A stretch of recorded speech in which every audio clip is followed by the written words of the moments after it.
그러면 먼저 세무조사 선정 유형을 살펴보도록 하겠습니다. 자, 누구나 두려워하는 세무조사 어떻게 선정되는지 지금부터 살펴볼 텐데요. 먼저 PCI 시스템입니다. PCI 시스템 많이 들어보셨나요?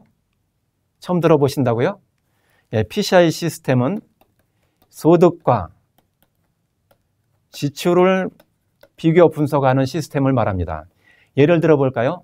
국세청에 신고한 소득이 10억 신고를 했습니다. 그런데 지출된 게 20억이다. 그러면 이 10억과 20억의 차이, 10억은 탈세를 한 것이 아닌가 이렇게 의심을 하게 되겠죠, 국세청에서.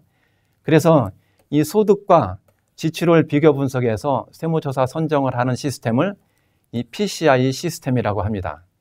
제일 많이 PCI 시스템에서 세무조사를 받는다 이렇게 생각하셔도 좋을 것 같습니다. 두 번째로 탈세 제보에서 많이 선정되고 있습니다. 또 질문 하나 드릴까요? 탈세 제보를 하면 제보자에게 최대 얼마까지 포상을 할까요? 예, 놀라지 마십시오. 탈세 제보를 한 제보자에게 최대 30억까지 포상금을 지급합니다. 놀라셨죠? 예, 정부에서 처음에 이 탈세 제보 포상금을 실시할 때 1억이었습니다. 1억인 포상금이 최대 지금 30억까지 증가를 하게 됐는데 굵직굵직한 세무조사 선정 사유가 이 탈세 제보로 이루어지고 있다 이렇게 보시면 되겠습니다. 정부에서는 짭짤하게 재미를 본 것이죠. 이 탈세 제보를 운영하면서. 그래서 이 탈세 제보 포상금도 늘어난 것이고요. 그 다음으로 또 선정되는 사유가요. 안내문에 의한 선정을 많이 하고 있습니다. 우리 납세자 분들께서는 소득세 신고나 또 법인 사업자인 경우에 법인세 신고를 하고 나면 이런 안내문을 받으신 적이 있죠. 귀하에 신고 내역을 분석한 바 누락 혐의가 있습니다. 그러므로 수정신고하시기 바라며 만약에 수정신고를 하지 않으면 세무조사에 선정될 수도 있습니다. 거의 그냥 협박 수준에 가까운 그런 안내문을 받아보신 적이 있을 텐데요. 이런 안내문 받으시면 상당히 기분도 안 좋고요. 또 기분 안 좋은 것은 물론이고 세무조사 수정신고 안 할 배짱이 있으신가요? 네, 대부분의 납세자분들이 수정신고를 하시더라고요. 그런데 간혹 내가 뭘 탈세를 했다고 맘대로 하라 그래. 이런 분 배짱 좋으신 분들이 있더라고요. 그래서 저희 거래처 사장님이 실제 수정신고를 안 하고 버티셨어요. 어떻게 됐겠습니까? 그분 실제로 세무조사를 받았습니다. 안내문에 의해서 세무조사 선정을 하기도 한다는 것이죠. 다음으로 비율 분석에 의한 선정입니다. 예를 들어 설명드리는 것이 빠른 이해를 하실 것 같아요. 치과 세무조사를 한다고 가정하겠습니다. 치과 분석을 한다고 가정을 하겠습니다.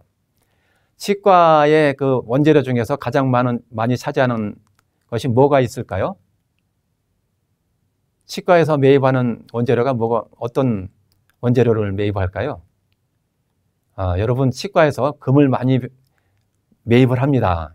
임플란트라든가 이런 치료를 위해서 금을 많이 매입을 하는데 예를 들어 보겠습니다. 작년도 금 매입량이 1억인데 올해 갑자기 2억을 매입을 했다. 그러면 1억과 2억의 차이 거의 100%가 증가를 한 거죠.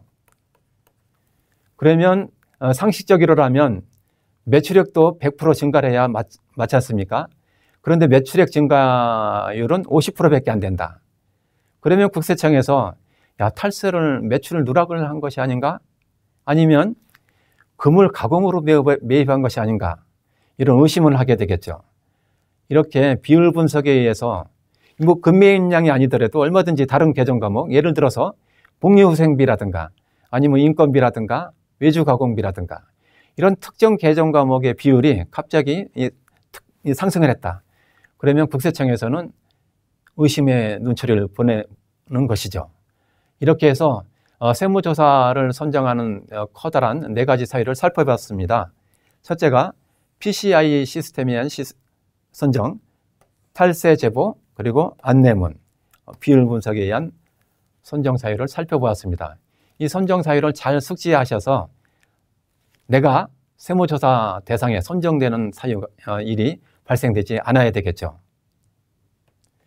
이 세무조사 선정 유형을 잘 숙지하셨다면 실제